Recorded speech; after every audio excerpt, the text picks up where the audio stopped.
Hello guys, I welcome you all to my YouTube channel that is power prep with Ankit. So आज का जो lecture रहने वाला है वो रहने वाला है राइट टू फ्रीडम के ऊपर।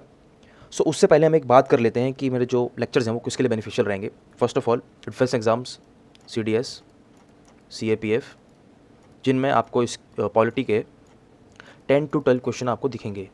और रिटन एग्ज़ाम्स में या SSB में भी आपको पॉलिटी की नॉलेज थोड़ी समझ होनी चाहिए, तभी आप अपने आंसर्स को फ्रेम कर पाएंगे और इंटरव्यू में बेटर परफॉर्म कर पाएंगे। ठीक है। सेकंड रहने वाला है SSC एग्ज़ाम्स। ये मोर देन इनफ है SSC एग्ज़ाम्स के लिए। SSC एग्ज़ाम्स में CPO एंड CGL, इसमें प्री में 4 से 5 क्वेश्चन से 7 भी क्वेश्चन हो जाते हैं कभी कभार पॉलिटी के। सो ये मोर देन इनफ है आपके लिए। आप ये लेक्चर देखिए और इनको ही रिवाइज करिए बार बार, ठीक है, और आपकी पॉलिटी बहुत अच्छी हो जाएगी। थर्ड रहने वाला है PCS के लिए, जो स्टेट प्रोविंशियल सर्विसेज एग्ज़ाम्स होते हैं उनके लिए 16th to 19 क्वेश्चन हमारे आते ही आते हैं और वो डुएबल क्वेश्चंस होते हैं अगर आपको पॉलिटी की समझ है तो। सो चलिए शुरू करते हैं एक पावरफुल कोट के साथ। Education is the most powerful weapon which you can use to change the world. So education बहुत इंपॉर्टेंट है हर चीज़ के लिए। हर फील्ड में आपको डीप डाइव करना पड़ेगा उसके अंदर, तभी आप सक्सेसफुल हो पाएंगे। सो चलिए शुरू करते हैं हमारा आज का टॉपिक। सो आर्टिकल 19 पढ़ना है हमें, 20 पढ़ना है, 21 पढ़ना है एंड आर्टिकल 21A एंड 22 पढ़ना है। तो हमारा आज का टॉपिक पूरा हो जाएगा। इसको हम थोड़ा डीप डाइव करके पढ़ेंगे क्योंकि यहाँ से क्वेश्चंस बनते हैं और ये आप अपने एसेज में भी यूज़ कर सकते हैं। सो फर्स्ट आर्टिकल रहने वाला है आर्टिकल 19। यहाँ क्या बोला गया है? Protection of certain rights regarding freedom of speech and expression. Freedom of speech and expression, यहाँ जितने भी कॉम्पोनेंट है ना, assemble peacefully, form association, union and cooperative societies, to move freely throughout the territory of India, to reside and settle in any part of India, to practise any profession, occupation, trade and business. तो चलिए हम इसको, इन components को याद करने की एक trick देखते हैं। अभी मैं आपको बताता हूँ। एक कोई नेता है, ठीक है, ये पोडियम पे खड़ा हुआ है और यहाँ से भाषण दे रहा है। क्यों क्यों भाषण दे रहा है? क्योंकि इसके पास freedom of speech and expression है। स्पीच एंड एक्सप्रेशन है इसके पास और इसको लोग सुनने आए हुए हैं। यहाँ पे बहुत सारे लोग बैठे हुए हैं। देखिए, ये देखिए, ये देखिए, बहुत सारे लोग इसको सुन रहे हैं। आप इमेजिन करिए अपने दिमाग में। सो असेंबल पीसफुली, पीसफुली असेंबल होकर ये इसकी बात सुन सकते हैं क्योंकि इसके पास क्या है? राइट है स्पीच का और एक्सप्रेशन का। और इन लोग जो बैठे हुए इनके पास क्या राइट है? एक जगह इकट्ठा हो सकते हैं पीसफुली। रिमेंबर करना, पीसफुली। एंड अगर ये पीसफुली असेंबल होगा तो ये अपनी एसोसिएशन बनाएंगे ही बनाएंगे, क्योंकि ग्रुप में आए हैं। एक तो है नहीं, ग्रुप में आए हैं, ये कुछ बातें कर रहे होंगे, ये कुछ बातें कर रहे होंगे, ठीक है। सो पहला क्या रहा? Expression and speech. ये पीसफुली बैठ सकते हैं, असेंबल हो सकते हैं। अगर असेंबल हो गए तो ये अपनी एसोसिएशन बनाएंगे बनाएंगे। उसके बाद ये कहीं मूव फ्रीली जा सकते हैं यहाँ से कहीं भी। ज़रूरी नहीं इनको यहीं बैठे रहना पड़ेगा। ये मूव फ्रीली बाहर जाके कुछ खाना पीना खा सकते हैं। उन्होंने कुछ खाना पीना खाया तो ये मूव फ्रीली हो गया। और ये सब देखने के बाद ये वापस अपने घर जाएंगे। घर जाएंगे मतलब ये कहीं ना कहीं तो रिसाइड करते होंगे, सेटल करते होंगे। और उसके बाद कल सुबह ये अपनी जॉब पे चले जाएंगे। सो मैंने आपको इस निमोनिक्स कह लो या इसको एग्जांपल कह लो, इससे मैंने आपको चीज़ें याद करवाई कि आर्टिकल 19 के अंदर क्या आता है। सिटीजन्स के पास, जो सिटीजन्स हैं हमारे, उनके पास ये राइट्स हैं। क्या राइट्स हैं? Freedom of speech and expression, assemble peacefully, form association, move freely, कहीं भी जा सकते हैं, रिसाइड एंड सेटल कर सकते हैं, ऑक्यूपेशन, ट्रेड एंड बिजनेस। ये जो कॉम्पोनेंट है आपको याद रखना है क्योंकि एग्जाम्स में पूछे जाते हैं, ठीक है। सो इसका मतलब ये नहीं है कि अगर आपको मैंने बोलने की आज़ादी दे दी तो आप कुछ भी बोलोगे, ठीक है। ये बात आप समझ पा रहे हैं? ये बात कई लोग समझ नहीं पाते क्योंकि इसके अंदर रीजनेबल रिस्ट्रिक्शंस हैं। देखिए, रीजनेबल रिस्ट्रिक्शंस मतलब आपको स्पीच देते हुए कुछ चीज़ें आपको ध्यान में रखनी है। और वो चीज़ें क्या हैं? Can't harm the sovereignty and integrity. अगर आपको इन वर्ड्स का मीनिंग नहीं पता तो मेरी पुरानी वीडियोस ज़रूर देखिएगा, तभी आप ये मीनिंग समझ पाएंगे। क्योंकि अगर मैं ये मीनिंग समझाने लग गया तो फिर वीडियो बहुत ही बड़ी हो जाएगी, ठीक है। सो सेकंड चीज़ क्या है? Defamation not allowed. इसका मतलब ये नहीं है कि एक बंदा खड़ा हुआ और उसने दूसरे के खिलाफ डिफेम करना चालू कर दिया उसको कि ये वैसा है, ये वैसा है, या इसने ये क्राइम करा हुआ या उसने वो क्राइम करा हुआ बिना किसी प्रूफ में, मतलब उसको डिफेम करा जा रहा है। वहाँ पे डिफेमेशन अलाउड नहीं है। मतलब इसके खिलाफ कार्रवाई हो सकती है अगर आपने डिफेम करने की कोशिश करी। एंड जो थर्ड पॉइंट वो रहेगा इंसाइटमेंट टू एन ऑफेंस। अब इसका मतलब क्या है? इंसाइटमेंट टू एन ऑफेंस का मतलब ये है कि मान के चलिए यही बंदा जो स्पीच दे रहा है, ये नेता स्पीच दे रहा है, ये कल को ये नहीं बोल सकता चलिए हम मिल के जाते हैं और कोरोना वायरस फैलाते हैं।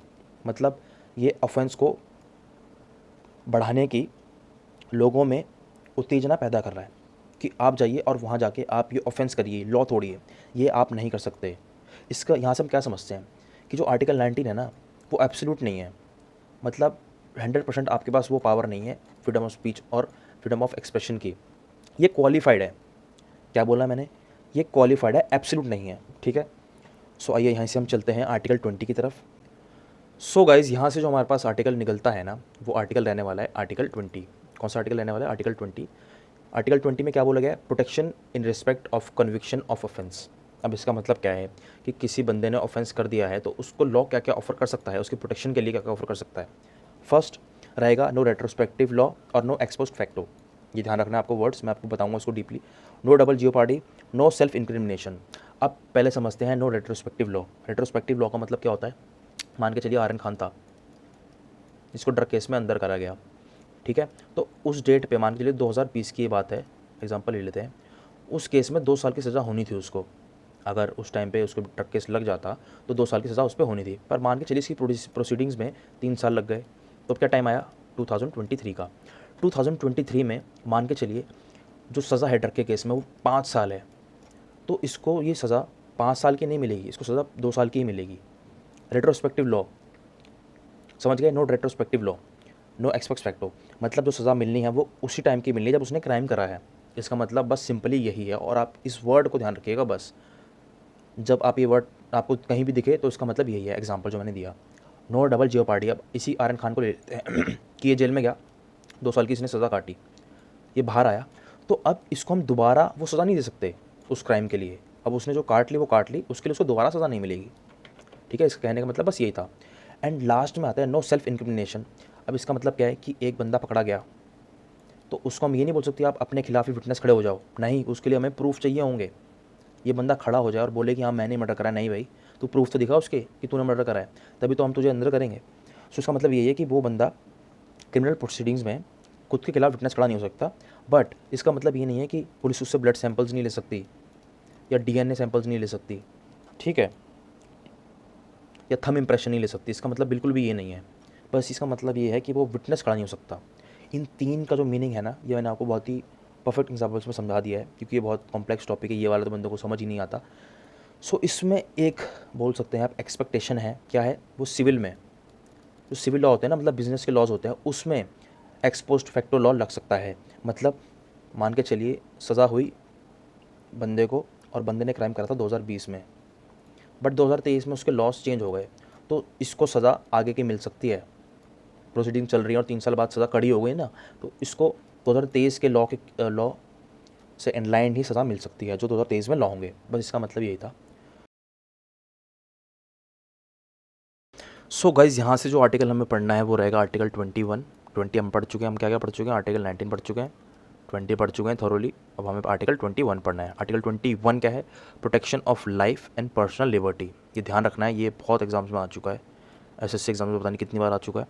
सो हमें डीप डाइव करते हैं। इसका मतलब क्या? No person shall be deprived of his life of personal liberty except according to procedure established by law.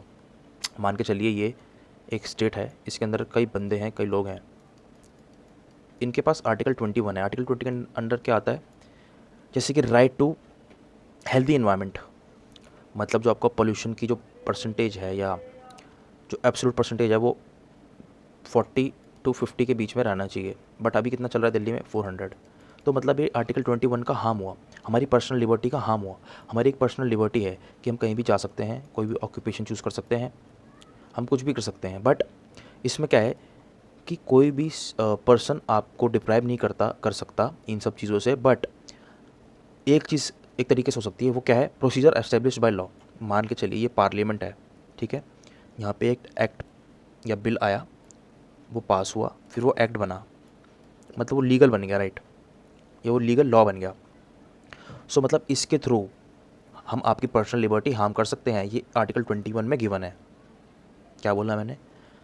Procedure established by law के थ्रू हम आपकी पर्सनल लिबर्टी को हार्म कर सकते हैं, डिप्राइव कर सकते हैं आपकी लाइफ, ठीक है, ये इसमें गिवन है। और ये कॉन्सेप्ट कहाँ से लिया गया है? ये कॉन्सेप्ट है जापान का, बट जापान ने कहाँ से लिया है? ब्रिटेन से। बट अगर ये कॉन्सेप्ट आपके सामने कभी आता है तो आपको जापानी टिक करना है, ठीक है, ये हमने जापान से लिया है।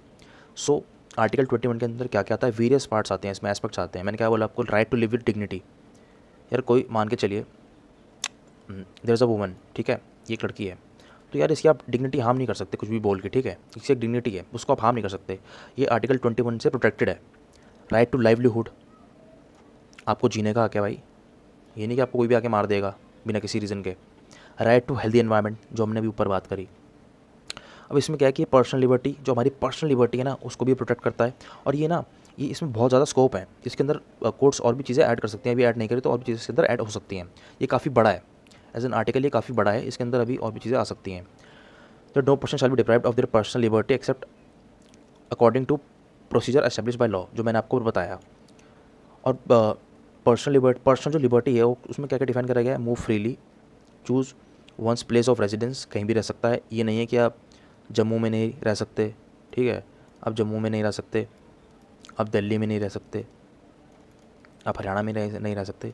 इसमें भी एक्सेप्शन है, वो हम आगे पढ़ेंगे कि जैसे हिमाचल हो गया, वहाँ पे आप ज़मीन नहीं खरीद सकते खुद की, ठीक है, वो अलग चीज़ है, वो इनकी प्रोटेक्शन दे सकती है स्टेट्स को, ठीक है।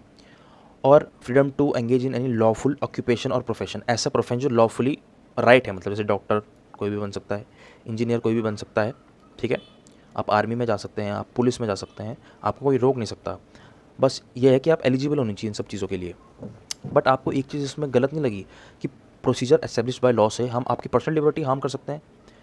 सो यहीं से कॉन्सेप्ट आया, क्या कॉन्सेप्ट आया, ड्यू प्रोसेस ऑफ लॉ।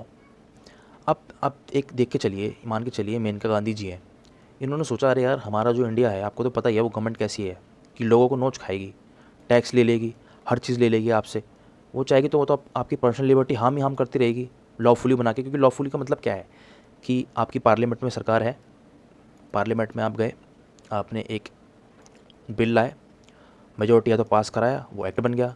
तो इन्होंने मेनका गांधी जो केस था 1978, ये बहुत इंपॉर्टेंट केस है। इस केस में क्या बोला गया कि जो प्रोसीजर एस्टेब्लिश बाय लॉ है ना, is just and reasonable. Just and reasonable का मतलब क्या है कि 100% वो नहीं है कि आप कुछ भी कर सकते हैं। यहाँ से निकल के आया ड्यू प्रोसेस ऑफ लॉ, मतलब कोर्ट इंटरवीन कर सकती है, जुडिशियल रिव्यू कर सकती है अगर आपके फंडामेंटल राइट्स हार्म हुए। ड्यू प्रोसेस ऑफ लॉ का मतलब यही है, ये अमेरिका से लिया गया है, ये अमेरिका का कॉन्सेप्ट है। क्या बोला मैंने कि procedure establish by law is just and reasonable, मतलब 100% ये ट्रू नहीं है कि आप कुछ भी कर लेंगे। यहीं से इसी केस से निकल के आता है due process of law which is taken from America, this is an American concept, ठीक है।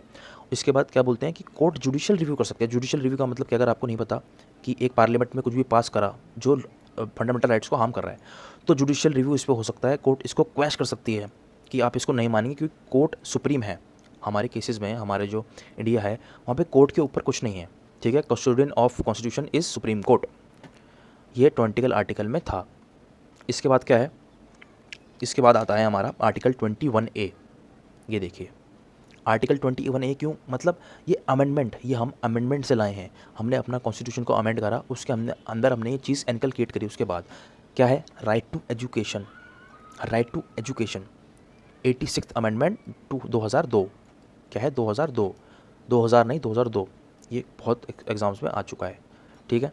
The state shall provide free and compulsory education to all children of the age of 6 to 14, 6 to 14th। अब state का मतलब वही है जो मैंने आपको फर्स्ट वीडियो में बताया था, अभी जो फंडामेंटल राइट्स की वीडियो है, कि स्टेट का मतलब क्या होता है, वो कंपलसरी है एजुकेशन देना 6 to 14th ईयर्स के बच्चों को, इन सच मैनर एज स्टेट में बाय लॉ डिटरमाइन, ठीक है, वो उनके ऊपर है, स्टेट के ऊपर कैसे वो डिटरमाइन करते हैं। आर्टिकल 21 में क्या है, एजुकेशन, एजुकेशन के ऊपर है आर्टिकल 21, 86th अमेंडमेंट 2022।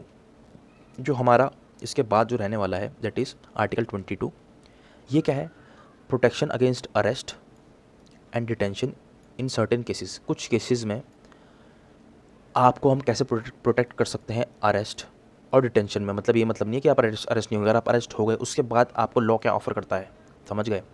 अरेस्ट का मतलब क्या होता है, क्राइम के बाद। डिटेंशन का मतलब होता है बिफोर क्राइम, मतलब आप कुछ भी क्राइम करने जा रहे हैं, मान के चलिए कि आपको आपके ऊपर शक है कि आप आगे जाके बॉम्ब फोड़ेंगे किसी रैली में कहीं भी, तो आपको एक डिटेंशन में डाला जा सकता है पहले ही, उसके लिए कोई वारंट की ज़रूरत नहीं होती। सो ये जो है प्रोटेक्शन अगेंस्ट अरेस्ट, मतलब कि अरेस्ट के टाइम पे आपको हम क्या कर सकते हैं, रीज़न बताना पड़ेगा आपको पहले तो, अगर आपको हम ऐसे ही अरेस्ट नहीं कर सकते, रीज़न बताना पड़ेगा आप क्यों अरेस्ट कर रहे हैं, फर्स्ट एंड फॉरमोस्ट। आप लॉयर चूज़ कर सकते हैं अपनी मर्ज़ी का। ये नहीं कि आपको लॉयर चूज़ करने का मतलब आपको लॉयर चूज़ करने का आपको टाइम ही नहीं दिया जाएगा या ऑप्शन ही दिया नहीं जाएगा, नहीं, आपको ऑप्शन दिया जाएगा। और 24 आवर के अंदर आपको एक मजिस्ट्रेट के पास ले जाना पड़ेगा।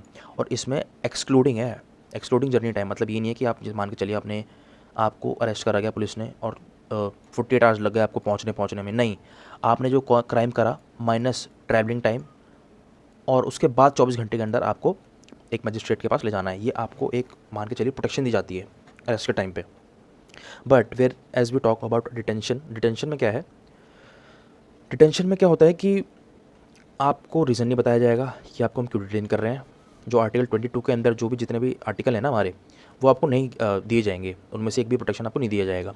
और क्या है कि आपको मैक्स प्रोटेक्शन, जो मैक्स डिटेन है वो आप 3 मंथ तक आपको डिटेन कर सकते हैं हम, उसके बाद हम एक्सटेंड कर सकते हैं, लीगली एक्सटेंड कर सकते हैं on the order of advisory, ठीक है, कोर्ट के थ्रू। बस इसमें यही था, प्रिवेंटिव डिटेंशन।